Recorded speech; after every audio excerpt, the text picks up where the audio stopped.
you very much, Professor Sood, members of the Indian Academy of Sciences. It's a great honor for me to be able to address this very, very important body.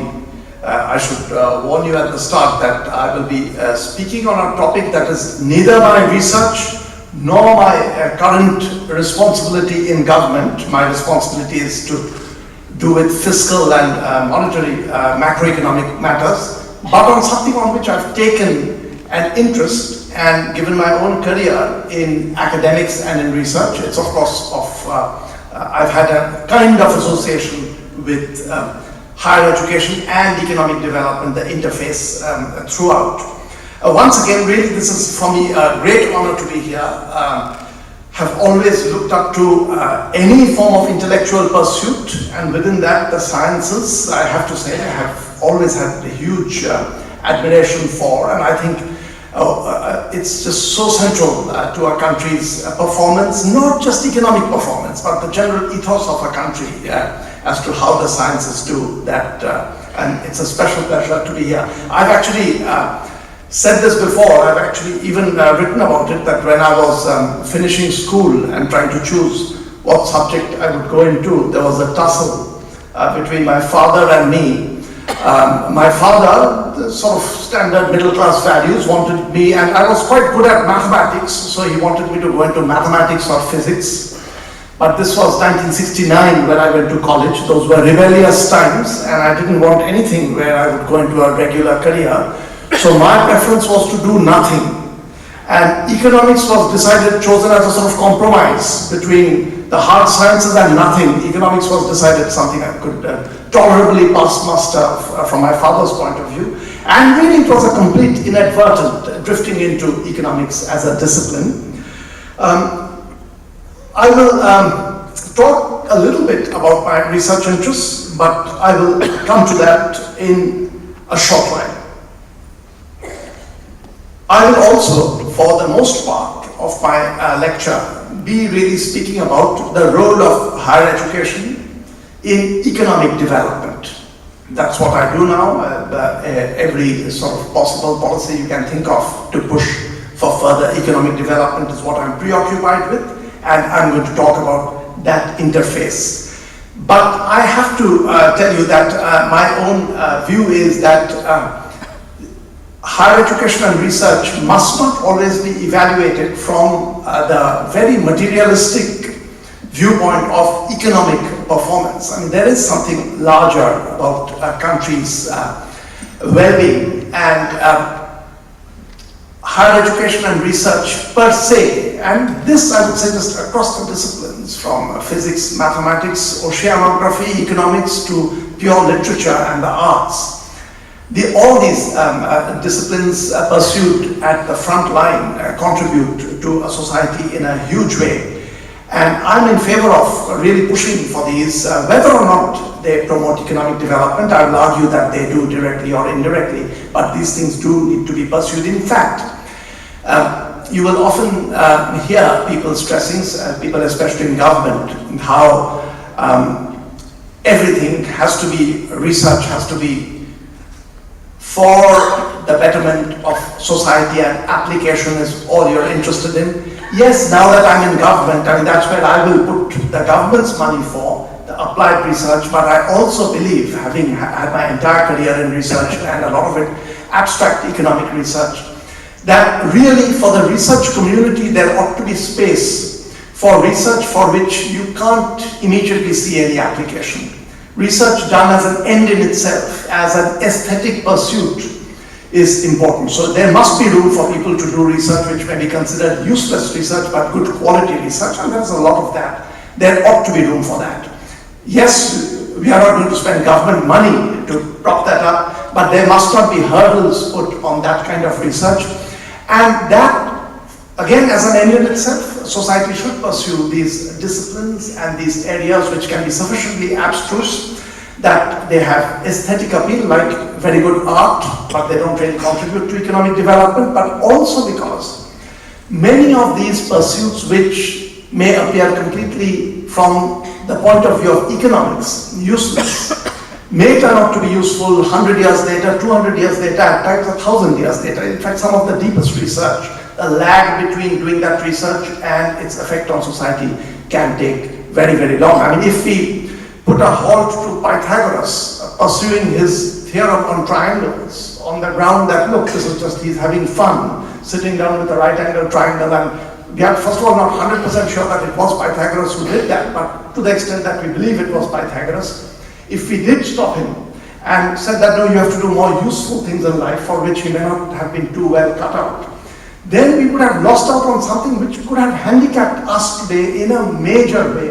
In very unseen ways, it's contributed to society, contributed even to economic development, and so we must not do that. And actually in the case of Pythagoras, it's also, we have some evidence that when he did try to do something socially useful, he was very bad at it. So in fact, his time well spent was the time on triangles, because later in his life he started a sect in southern Italy which would be promoting a better society, and it was quite a crazy sect with all kinds of very strange rules and regulations. Very important among its rules was that no one of this sect must ever eat beans.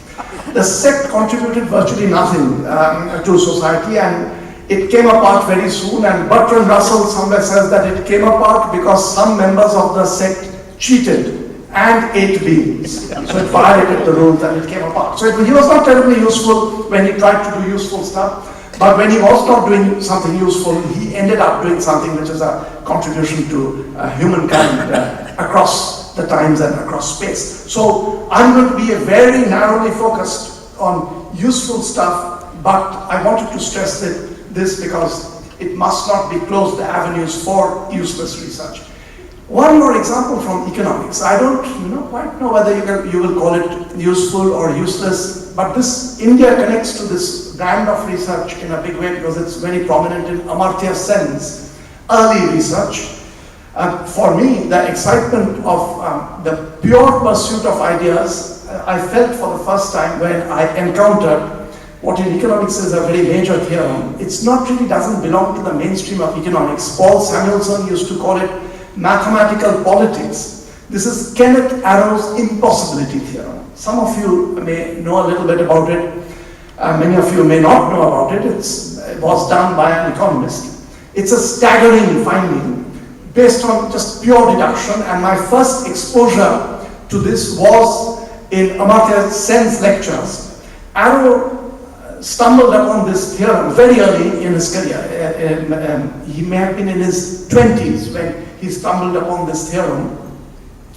See, when you're constructing a sane society with a democracy, you want people to cast their votes. Suppose there are 3 candidates, people will cast their votes, who's their number 1, who's number 2, who's number 3, and then you want to have a voting rule, but by which you decide who indeed will be chosen, who will be treated as number 2, who will be treated as number 3. So Arrow's problem was, after everyone has written down his or her ranking of these candidates, we need a rule which transforms this into a final choice of society between these 3. Arrow said that, look, majority decision rule is widely used, but there are other kinds of things. You can make people put down numbers, 10 points, you have to distribute 10 points among these 3 candidates, and then I'll add them up and rank them. There are all kinds of things you can do. You can say that the currently chosen person will remain unless there is a 2/3 majority against that person. All kinds of rules possible. So Arrow wrote down 3 axioms which a good system, voting system, should satisfy. And I'll tell you just one of them. One of those axioms was that if everyone votes for X as better than Y, then society must not choose Y and reject X. X must be decided as better than Y by society. 2 other such axioms, very transparent, and we will all agree. And then Arrow's theorem says that these 3 axioms cannot be satisfied together. And this was based on pure deduction. It's not a comment on the way the world is. He didn't have to go and collect evidence. His original proof is stunning because there was no algebra for proving theorems of this kind. So it is 10 pages of plain English language, densely argued, that you see you have to allow for all kinds of preferences. So it's over, the domain is vast. For all preferences you have to satisfy these properties. And these three together you can't satisfy. You can satisfy one of them, then you'll violate the other. The proof was 10 pages long. A mathematician called Julian Blau discovered that there was an error in the proof. So there was a bit of a flutter, that is the theorem correct or not? But of course we do know, and I don't have to say this to this community, very often human intuition is more powerful than what we do mechanically when we write down a proof. And Arrow's intuition was right, that the theorem is correct, but he did not manage to prove. It was stitched up again, a new proof came out, and actually one of the cleanest proofs is one of the early proofs given by Amartya Sen in his 1970 book, in his classic book actually. He very seldom speaks and talks about those areas of his early research, and that exposure to me was really suddenly you get excited by the discipline, you get drawn into the discipline. Whether or not this particular theorem contributed to society and welfare, I don't know. Some will say it did. We've got all kinds of voting rules, which we do bounce off ideas back and forth with Arrow's work and subsequent theorems, which were done very prominently. Actually, Amartya Sen, Prashant Patnaik, there are very prominent Indian economists who contributed to this field. But it is true that it sort of livens up the mind, and then you start looking for other areas, some of which turn out to be useful, some useless, and that again is the venture that again does not need to be stressed over here.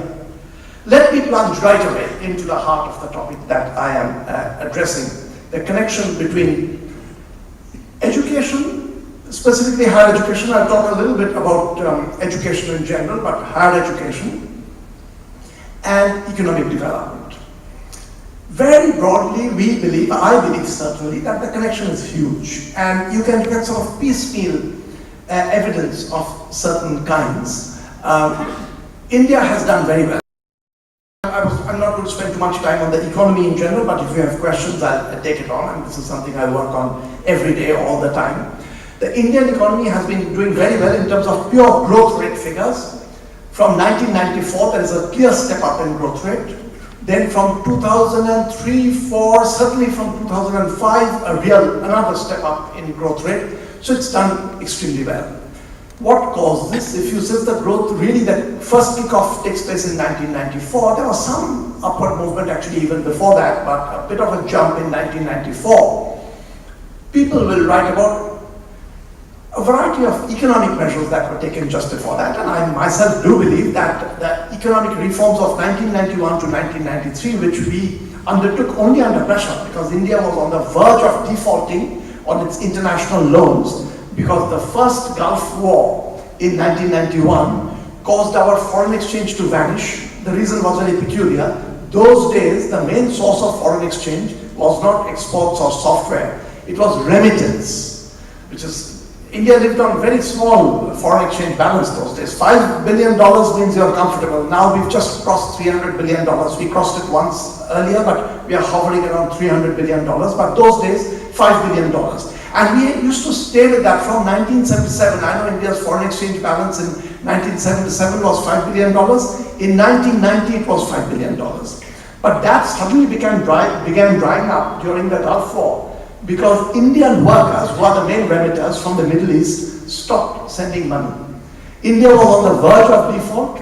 Unlike Latin American countries which would default, stumble and get back and again begin to grow, for India it is always considered very embarrassing to have to default on international borrowings. We've never done it. That was treated as a major crisis, and a set of reforms were put together. The reforms, if you look at, again, the details I can go into later, mainly in the international sector, industrial licensing, which was a huge burden on economic development, that was repealed. So there were important changes. Those are very often put down as the changes which caused India's takeoff, and indeed, they play a very, very major role.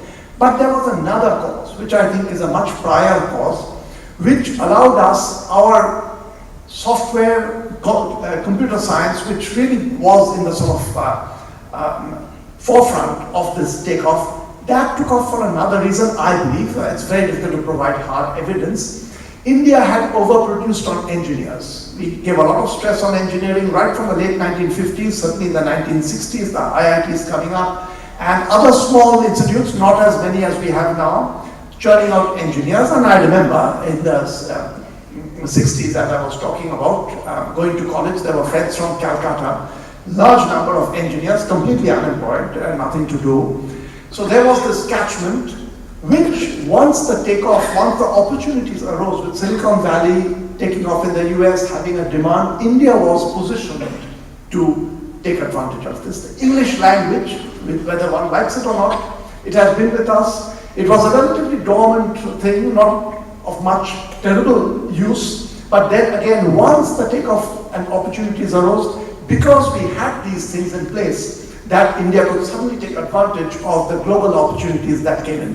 Globalization can have all kinds of effects, and I can point to actually specific sub-Saharan African countries which have on the whole had a negative, the effect of globalization on them have been negative. But for India, I think on balance, we've just gained hugely from globalization, and that was because of the long lagged effect of the overinvestment in education. Initially, it was overinvestment in higher education. As you know, India's education system is very non-pyramidical, unlike other countries.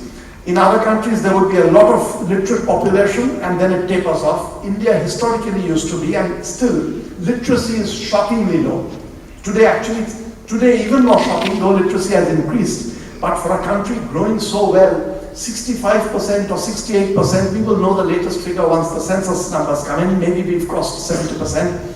Still, it's abysmally low because it's lower than many, many poorer sub-Saharan African countries, so we've done badly on that. But we had invested in higher education, and we could see that in international fora of science and higher education. India always stood out among emerging countries, certainly, but even among other countries. So I believe that higher education played a role hugely to India's takeoff, and I have been writing every time I do write on this subject, which is not too often, that we must continue to invest in this area. I think we are under-investing here because the effect of a badly managed higher education and research system will not be in the next 2 months prices rising or growth falling, as would indeed happen if we mismanaged the fiscal policy. But it will be something we will realize after 10 years that the country is beginning to perform badly, and then again correcting that will take another 10 years, so we ought to wake up about this. There are, however, studies properly statistically done, not hand-waving descriptions that I've been giving just now, which cast some doubt on that. One of them is by two scholars, economists, who used to be at Harvard. One of them, certainly I know, has gone back to Germany now. This is Matthias Schunlen and John Playforth. They did a large statistical study of the connection between investment in higher education and a country's growth. There's been lots of writing, there has been a lot of writing on this subject, but it's very difficult in economics when you do empirical work.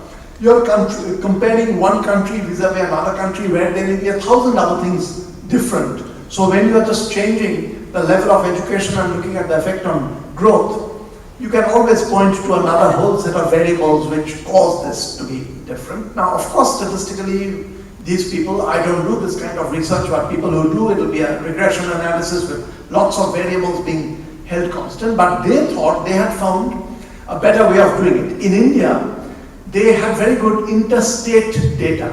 So which state is investing how much in higher education, not investing, how many people are there with higher education in each state, and we have growth rate figures for each state.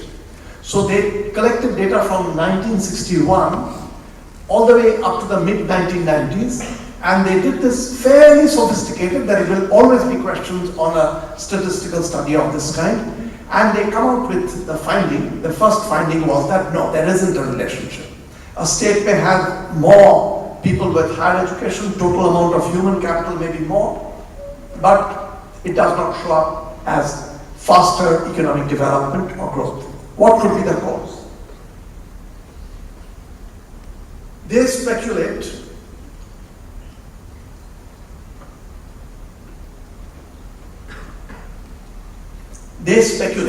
then they put that to test, that in India, the government is a very big attractor of well-educated people. They get a lot of education, not really because they plan to use that, but because that sort of hones them, trains them for that ultimate test that they will take and they will get into government. So they were arguing that a lot of this higher education was then leading people either to wait in the penumbra to get into government or directly actually get into government where you're not doing productive work. In fact, it could be mildly unproductive work because you're through a regulatory system, you're strangling the system. So a lot of very talented people being brought in whose talent is not being used. So you're not seeing a relationship because the government is a big catchment area. They put this to test by doing an interstate, again using their interstate data, states where the government is small in terms of number of people, number of posts.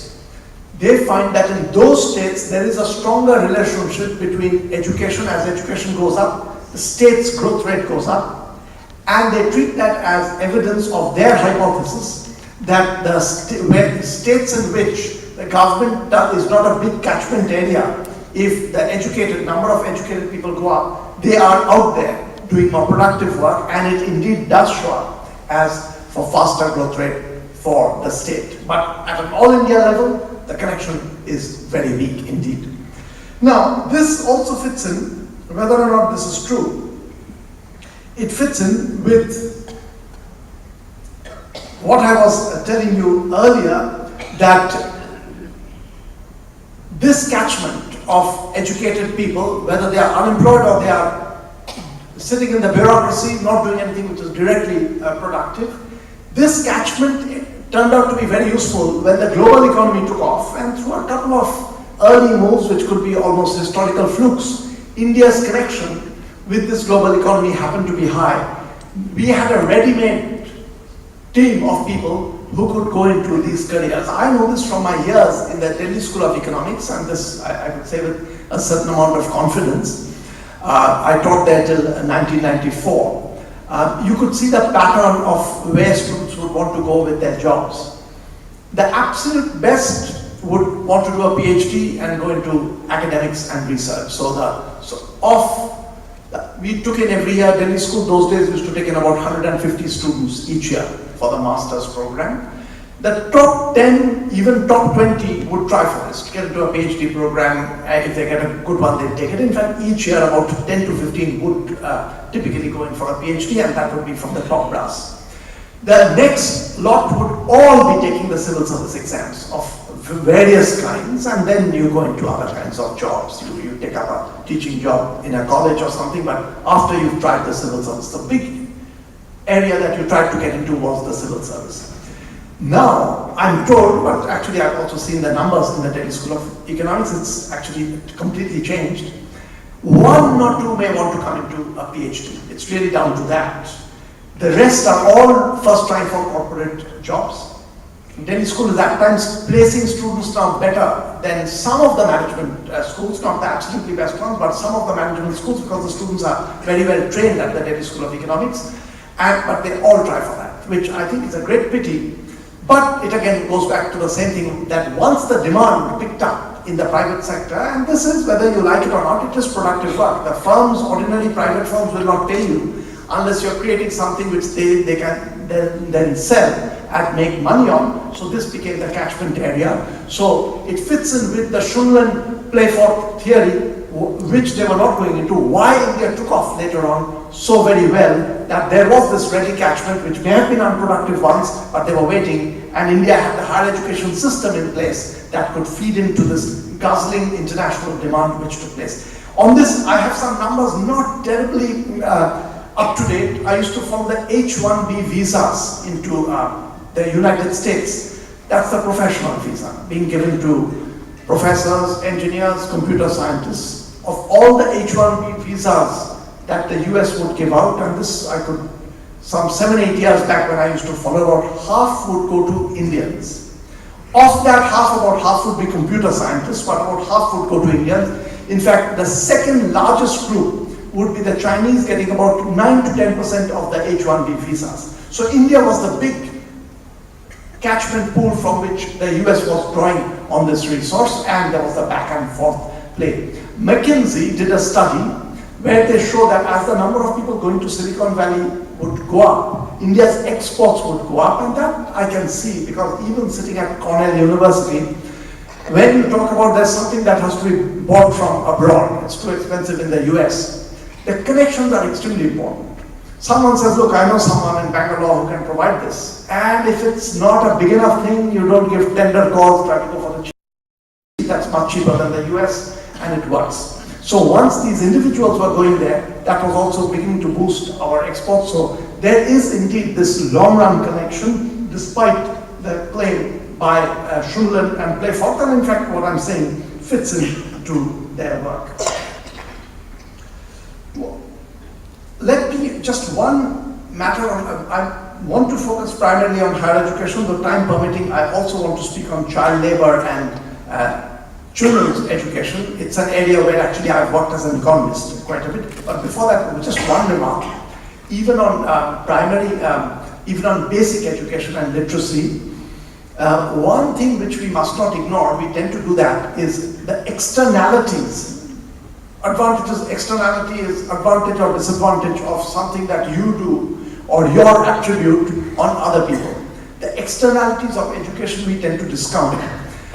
I, in a work with a co-author of mine, James Foster, we were once using the 1981 Indian census. This work we did some 10-15 years ago.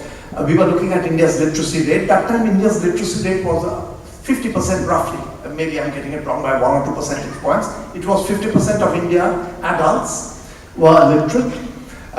In India, by the way, just if you are interested in numbers in this way, in India when we talk of literacy, and every time I give a percentage, we take the population 15 years old and above. So you take the population 15 years old and above, and take the fraction that is literate. That used to be about 50%. It has been pointed out by lots of people, including Chandres, that India's literacy is actually slightly worse than many other countries, because most countries take the age group 7 and upwards, and the fraction that is literate there, you give that out as your literacy rate. When a country's literacy is going up, these younger ages will have a higher proportion of literates. So, am I saying this right? So, I said this wrong. I'm sorry, I'm taking this back. India uses 7 and upwards. Most countries use 15 and upwards. So we, in our catchment, so the argument was right, the facts were wrong. India uses 7 years and upwards. Most countries use 15 years and upwards. So in our catchment, we get a larger number of literates in that 7 to 15. So it gives a small boost to the figure. So we may get 1 or 2 extra percentage points by virtue of what we do in just pure measurement. Now, what struck us when we were looking at the census figures was that literacy is about 50% literate, but 36% of the illiterate people, so 50% is illiterate of the population 7 years and above. 36% of that illiterate population lived in households which were totally illiterate. I don't know if I'm making this clear. So, there are 2 things about it. Well, when you know that a country has 50% literacy rate, this can take 2 extreme forms. It could be that within every household, 50% are literate, 50% are illiterate. That will give you a national literacy rate of 50%. You can have another extreme, where 50% of households are fully literate, another 50% of households are fully illiterate. Both will give you a literacy rate of 50% for the nation, but the latter is much worse, because not having a literate person at home could be thought of as not having an internet connection at home, or not having access to an internet at home. Just having a literate person at home makes a huge difference. In that paper, we stressed a lot about 2 kinds of illiterate individuals. We called an illiterate, isolated illiterate, if you're illiterate and live in a household of all illiterate people. And a proximate illiterate is an illiterate but lives in a household where there is at least 1 literate adult.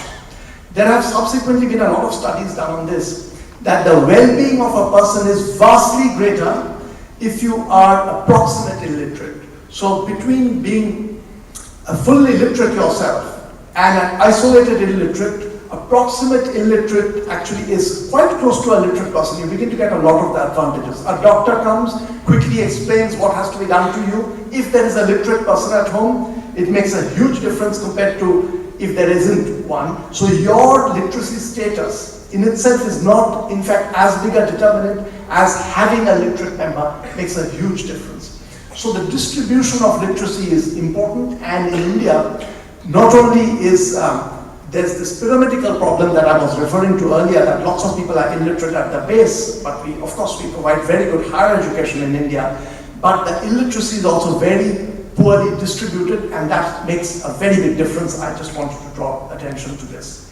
What should we do about higher education and research? How do we promote it? I have here put forward in a couple of earlier writings viewpoints which have been very controversial. Let me try to explain what my viewpoint is, and it'll be for you to take it or not. I am worried about India beginning to lose some of its advantages vis-a-vis other countries. I can give you some numbers. We refer to this as the gross enrollment ratio. You take the population, age group 18 to 23 years. You look at the proportion of that, percentage of that happens to be enrolled in a college or a university. That's called the gross enrollment ratio. India's GER is about 12%. So of the people, age group 18 to 23, 12% of Indians are registered in universities and colleges.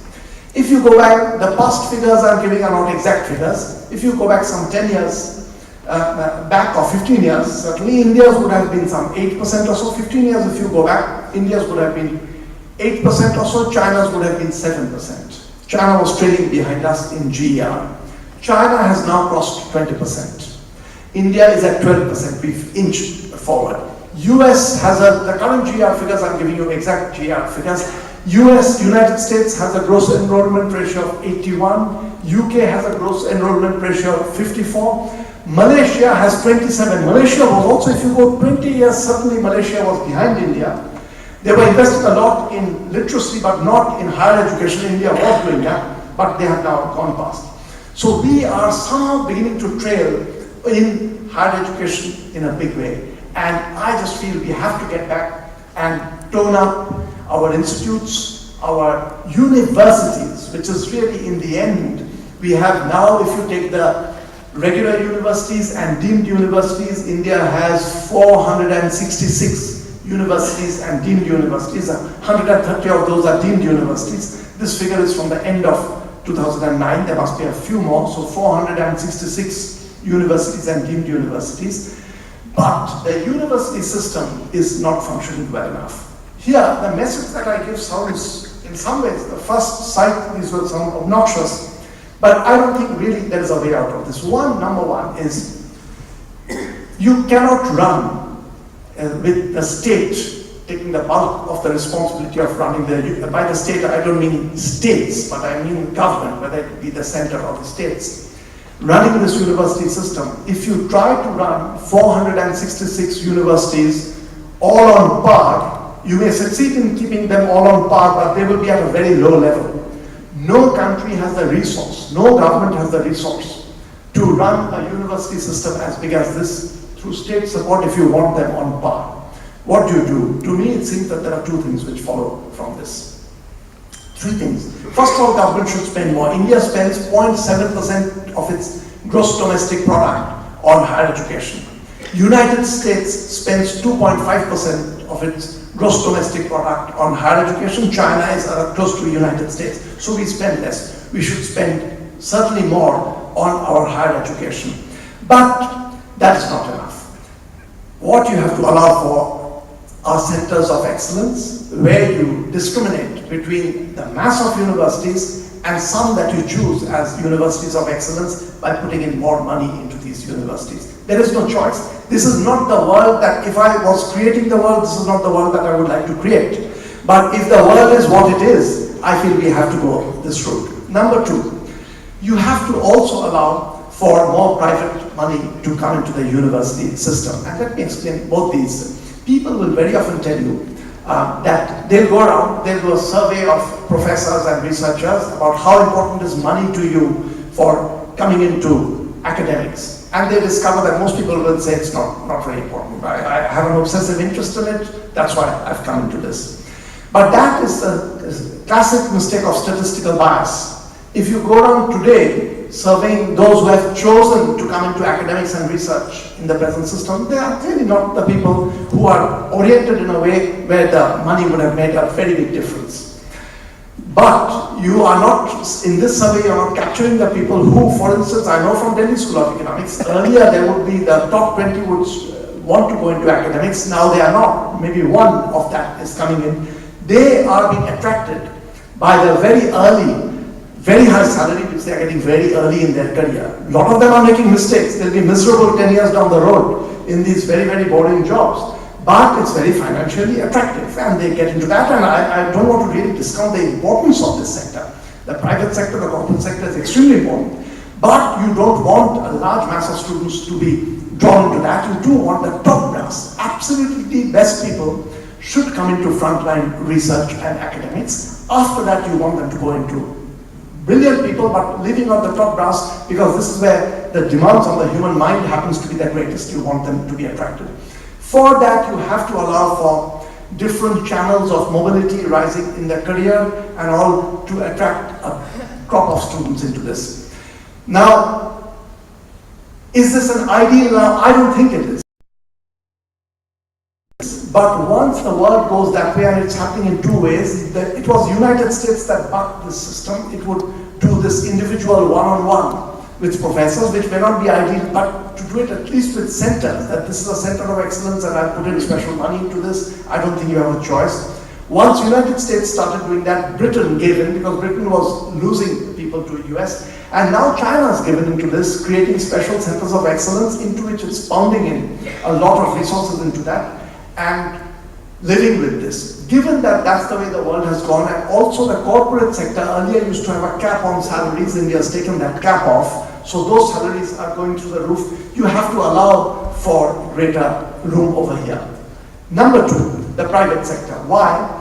The United States, as I just mentioned, spends 2.5% of its GDP on higher education. India spends 0.7%. On top of that, US of course allows private money to come into higher education in a very big way. Estimates suggest that the private money that comes into higher education in the US is twice as much as what the government spends. So 2.5 the government, 5% of the GDP from the private sector into higher education, which is a mammoth investment that is taking place. In India, the private money that's coming in is still negligible, and government is also putting in an inadequate amount into this. Private money coming in can come in two different forms. One is non-profit private money. That already comes in a certain amount in India, but you can make it friendlier and let more money, non-profit private money come in. And the reason I believe we should make it friendlier is right now there's a lot of cheating and incorrect ways in which this money is anyway coming in. To put it into law, into a framework of law where it becomes transparent the way it comes in, I think is going to simply improve the system. There is another form of private money, much more controversial, and I am in two minds really on this, is for-profit money into higher education, should you allow or not? That is, a group of businessmen decide that I'm going to start up a university, no interest in education, I want to earn some money, so I start up a university.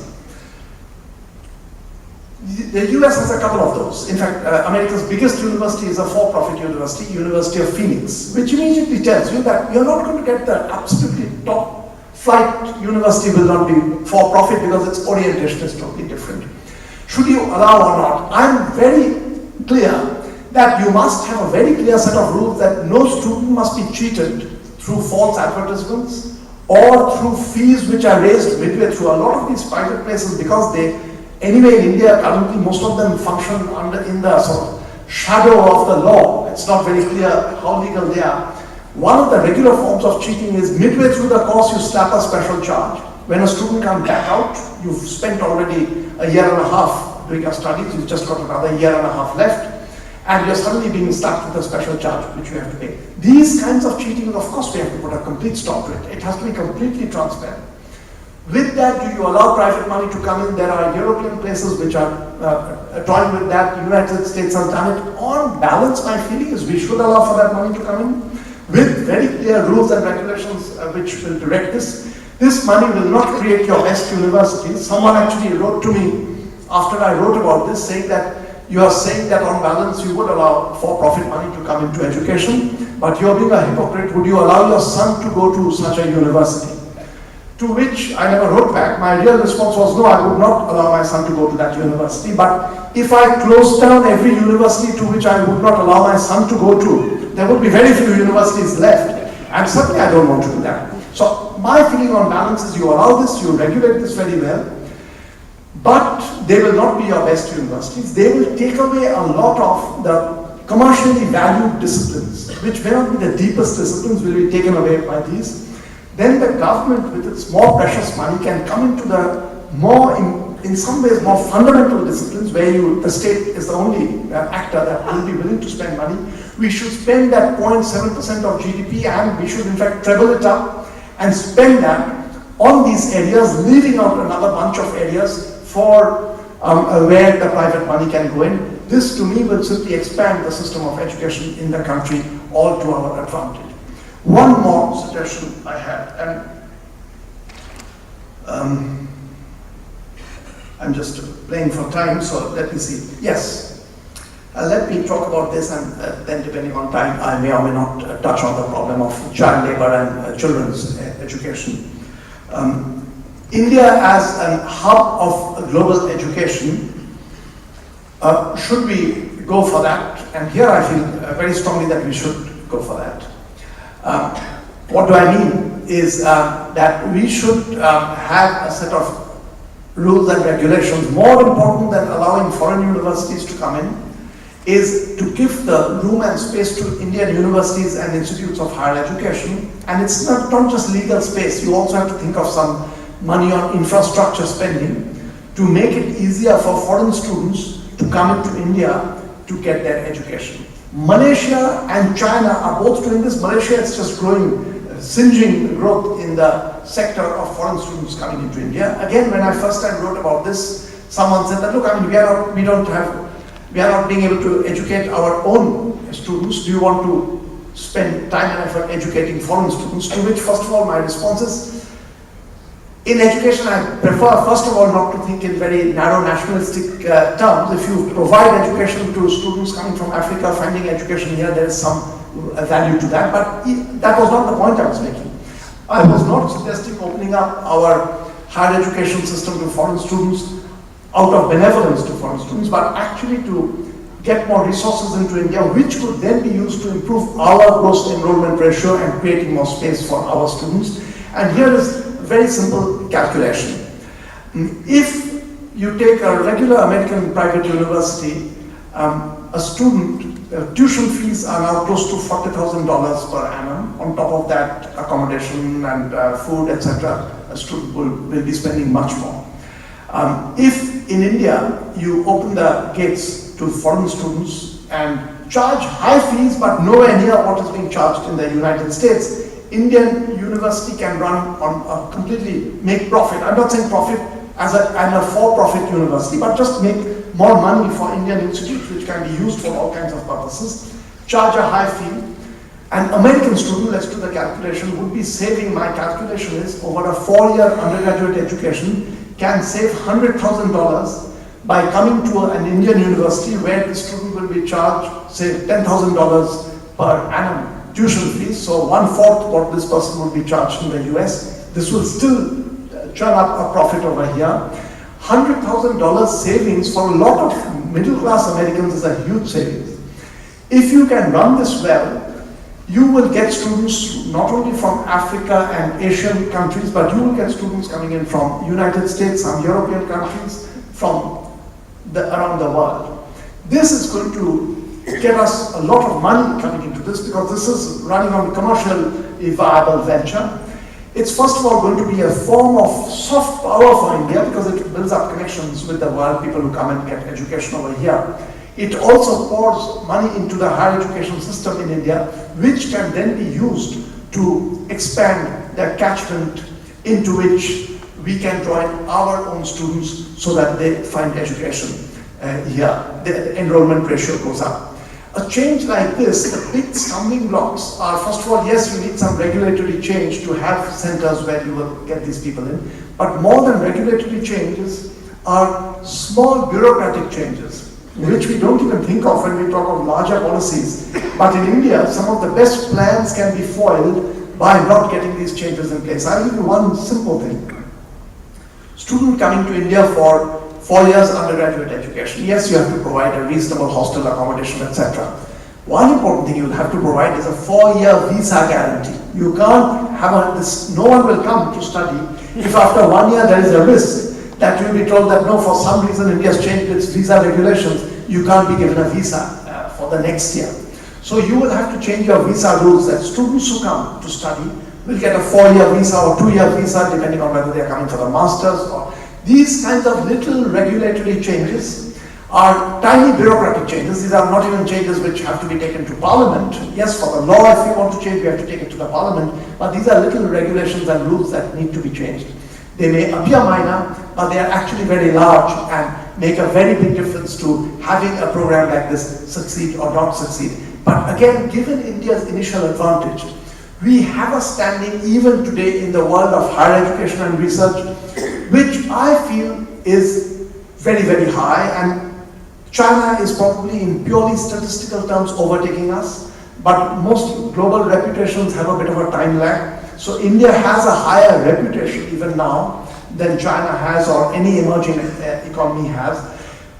Capitalizing on that reputation, taking advantage of the fact that the English language is there to be used in courses of this kind, I feel we can really push for India to become a hub of higher education, and we should push for that. I wanted to say, should I take another 5 minutes? And okay.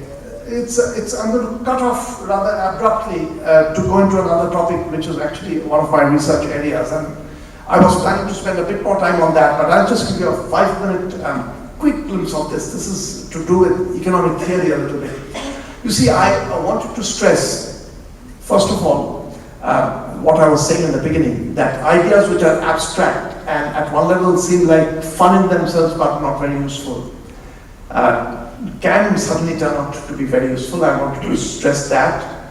And I also wanted to talk about education at the level of children, and that through the example of child labor. Let me try to do this briefly.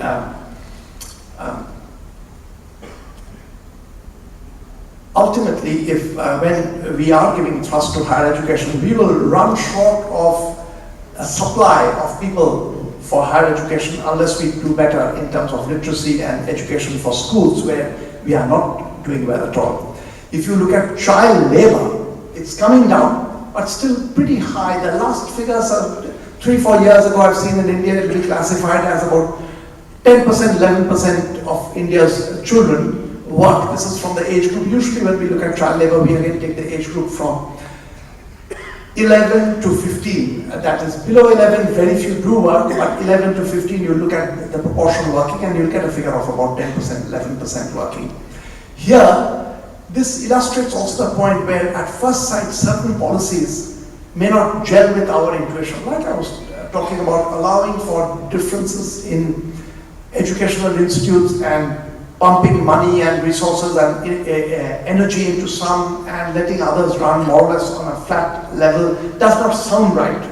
But once you take a realistic view of the world, you realize that government is not all powerful. In the end, and that's the main lesson that comes through economics, is that all you can do in government is you can switch on certain levers which will allow society to behave in certain ways. You can't directly deliver these. When you try to directly deliver, pretending as if you have the power to do so, you bungle up. Whether you're talking of your food ration system through the PDS stores or providing education to the entire society, if you try to take it upon all on yourself under the illusion that you have the power, you'll bungle it. So you have to find out where are the switches and levers of society and use that. Child labor had drawn me into this. I got into a nasty discussion or debate in the US on child labor immediately after I moved from the Delhi School of Economics in 1994 to the US. At that time, the US was discussing a bill called the Harkins Bill, which was that lots of Indian children, lots of children in the world don't get education, they work. So the Harkins Bill said that we will ban any product that comes from a country which has a child labor input. To which I wrote in response to that law, which was not yet law, it was being debated in the Congress, it never became law, mercifully. I wrote an article in New York Times arguing that it sounds very well-meaning and good, this law, but I'm against a law of this kind. Why? Because this law makes an assumption that entrepreneurs are profit hungry and want to employ children, young children because the wages are low, and parents are slothful and lazy and want to send their children out to work. Of these two assumptions, I said that the first assumption is right. Entrepreneurs are profit hungry and wherever they get cheap labor, they will use. But the second assumption is wrong, that the parents willingly send their children out to work. Parents send their children out to work out of pure desperation. When they don't have income enough, they send their children out to work.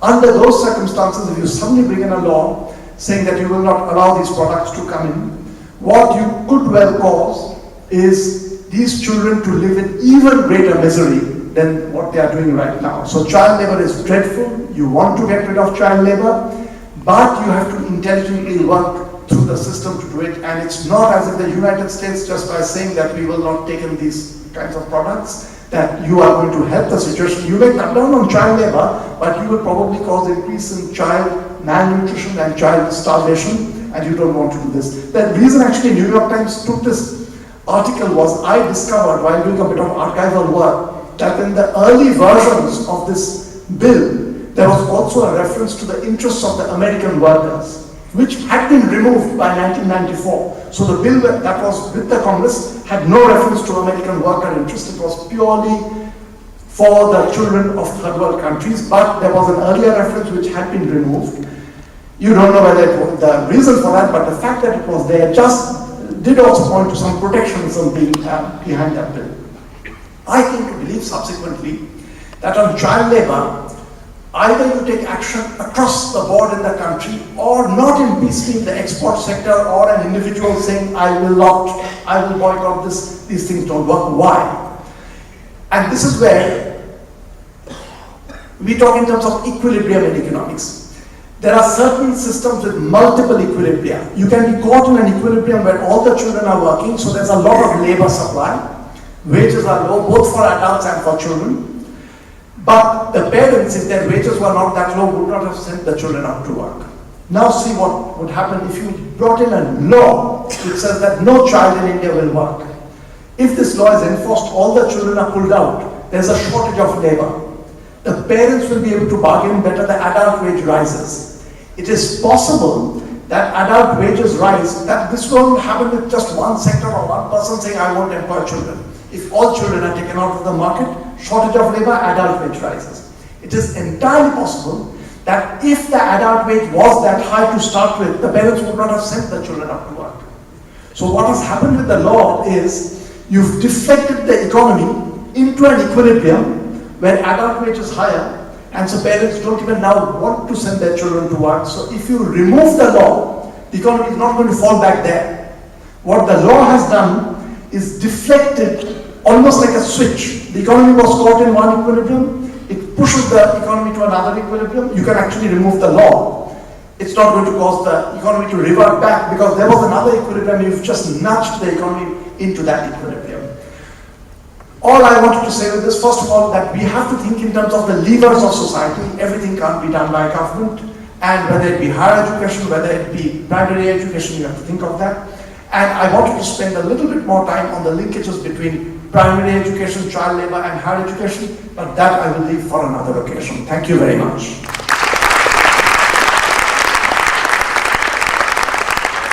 Interfacing with Professor Basu, so you are the first right, of course. Thank you. Thank you for a very nice talk, Kaushik.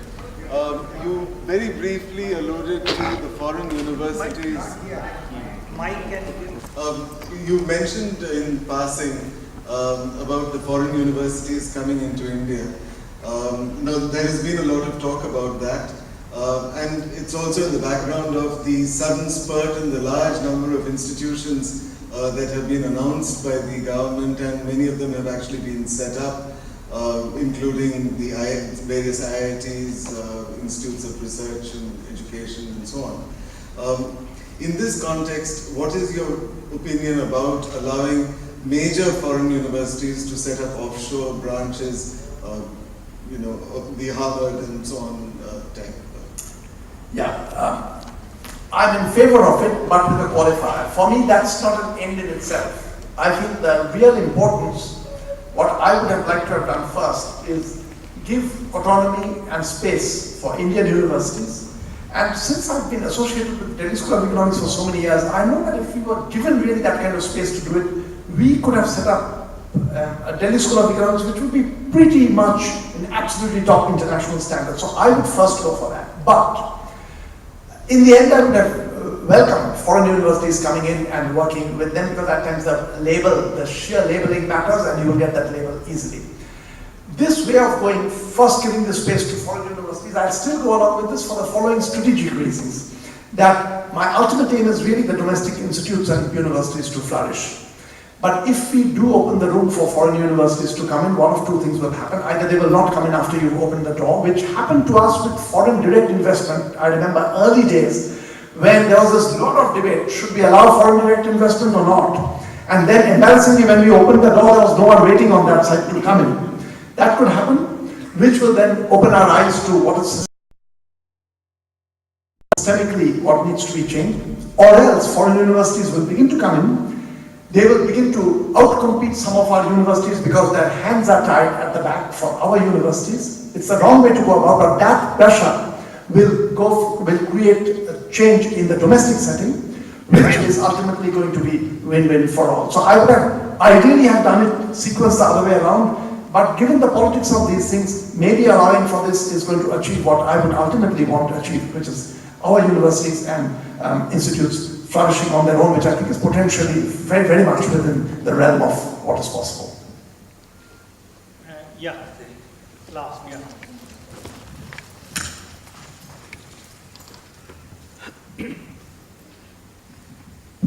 I had a question concerning Mr. Ratan Tata's donation. He's been criticized in some circles for giving money to Harvard but not to an Indian university. His donation of about 50 million, which amounts to about 200 crores, is almost the size of the budget of a large university, annual budget. Do you think if he gave that money to an Indian university, it would be used effectively? The other $50 million that Tata gave 2-3 years ago to Cornell, I know the details of that even better. So this is the second $50 million actually that Tata's given out. If it was given to Indian universities in the current setting, I don't think it would be used well enough. And I feel the Tatas did the right calculation, that you want to make a major gift, you want that to have a huge impact. If you try to give it to an Indian university, the regulations currently will strangle them. This I know because in the Delhi School of Economics in 1992, I set up the Center for Development Economics. I have to say the government was extremely supportive, otherwise it wouldn't have happened. But it was the top brass in the government saying that go ahead and do it. In terms of regulation, we would be every second day running to the Home Ministry and Ministry of Finance for something to be clear. Really drove us from the bed. We finally did set up. Now imagine a big effort if you have these kinds of regulations. I frankly feel the use would be so slow and sluggish that it would not be worth it. So what Tata did, I know the Cornell one very clearly, because the details of that money, half is for scholarships for Indian students to go to Cornell, and the other half is for research on nutrition, agriculture, a couple of other fields, India related. So it's all India related money which has been given there. Under the circumstances, given our own regulatory structure, I think it's a very welcome move. It creates a bit of a stature for India. For Cornell, that was the biggest money given by a non-American, and I believe even for Harvard, it's the biggest money given by a non-American. So it really stands out. It contributes to India's stature and also for Indian students to go there. Again, this goes back to what Ram asked earlier. If we had a system over here where we would take this money with open arms and immediately put it to use. I don't see why Tata would go there. Tata would come here and give it and it would be flourishing. But we don't yet have that in order, for which we need regulatory changes, administrative changes, governance changes. Thank you. Professor Bose. Sorry, I'll come back to you. Yeah, Professor Bose. I first have a comment. The third alternative is that a second-rate foreign university is coming in. And I think that's the present case now.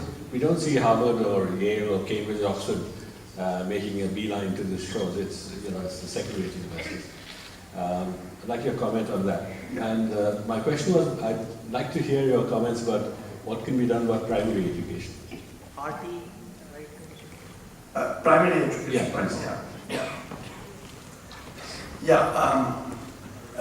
Actually, if you go back a few years, it was not even second-rate universities coming in, it would be the third-rate ones really coming in. And again, it points to the same thing. The big ones don't want to come in and then discover that they are not being totally legal, that they are violating some parts of the law, which actually most of these universities which set up these little teaching shops, they violate a lot of the Indian laws. The big ones won't want to do that. They'll want a complete clarification that they are coming in where suddenly there won't be a charge that they violated the nation's law. So if we get the law correctly done, I feel they will begin to come in. Number two, even if they don't come in and the second-rate ones come in, I have actually no problem with that. For the same reason that I was talking of private money, they will pick up the second-rate students, which is fine. I mean, India has really so many students. If some foreign money and foreign resources come in, second-rate, fairly well-off students will be picked up by them because they'll be paying a big fee. It's fine, that's gone. The government can spend its money on good students who can't afford that much, so I have no problem. The third-rate ones where the degrees are shady, you don't want them, of course, in place. But again, the regulatory structure will make a difference. Primary education. Primary education, actually, what's beginning to happen now is the rise in literacy rate. It's still very low, but it's an exponential pickup. If you look at, unfortunately in India, the detailed data on literacy rate we get only from census year to census year. So it's with big 10-year gaps. But the piecemeal evidence coming in is that it's picking up very quickly. The reason could be, and maybe we are going to work ourselves out of our problem of very low literacy on its own. People are now seeing job avenues which they did not see earlier.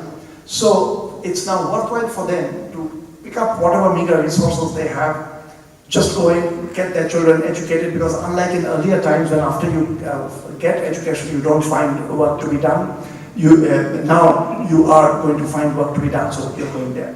But on top of that, you need government to spend more on primary education. Throwing money in itself is not good enough. You have to direct that money in intelligent ways, and those are again to do with what I was talking. There are these levers and switches in society. You can't do it all yourself. Government has to strategically put in money so that that also attracts private money into it, and we do better. There's another kind of thing for which we need a bit of hardcore research. Most people, just through intuition, will not get this right. There's a big connection between productivity and number of years of education. I did a study some 10 years ago, so it's dated, I'm sure it will begin to look different, with Bangladesh data, with actually a massive amount of data. The first 4 years of education, which can enable you to read and write, so you'll be termed as literate within the first 4 years, but the first 4 years, your economic productivity, when you, as an adult, if you have up to 4 years of education, is negligible. So 0 to 4 years of education, your income does not go up. But after 4 years, for about 5-6 years, it's a rapid exponential pickup of each year's education gives you a very big kick, then it begins to flatten out. So we have to also have really hardcore research to devise how many years do you want to get people educated. If you get everyone educated to just less than 4 years, you spent a lot of money for nothing. But just begin to take them above that, you're getting a lot of bang for your buck. So these are the kinds of things that we need to design very well in primary education and push further forward. And by now that those 4 years which we had seen in Bangladesh, I'm sure it will be 6 years, 7 years, because now you need a bit more before you can live in today's more complicated world with computing and such things. Volunteer. Sir, I just wanted to draw your attention of your views. See, there should be a major change in the structure of our education system. You see, United States, when you say 35,000 students, there are our undergraduate college students equivalent. But ours is a 3 years unit, like Delhi School Economics, for 3 years BA, no good. If you had 4 years, then they all can be exported, they all become researchers straight away. So if all our universities convert them from the colleges of 3 years to 4 years, and then slight changes in that, if the government is ready to do it, then one shot will have immediate higher education possible for all of them. They all become eligible for research and so on and so forth. So I thought the academy had devoted, but there is no push, there is no idea on these things, and something if that can be done, all our universities perhaps can be done useful. What is your view? Yeah, I'll just take the survey as a thought. I mean, I would like to see some numbers of what it does if you get an additional year of education, but that will certainly be more in sync with what's happening elsewhere. So I just treat it as a comment for me to carry with me and give some further thought on. Thank you. Professor Ila? I have 2 points. When you talk of higher education in terms of economic growth, see, like when you take this IT industry or software industry, it doesn't require higher education. Any Tom, Dick and Harry doing a BTech or even BSc, he can go to this Infosys or somewhere, get training, and I think we are earning maximum foreign exchange from such kind of this outsourcing, and next is in pharma industry. And also you take for economic growth of India, see, I'm giving example of drivers and all.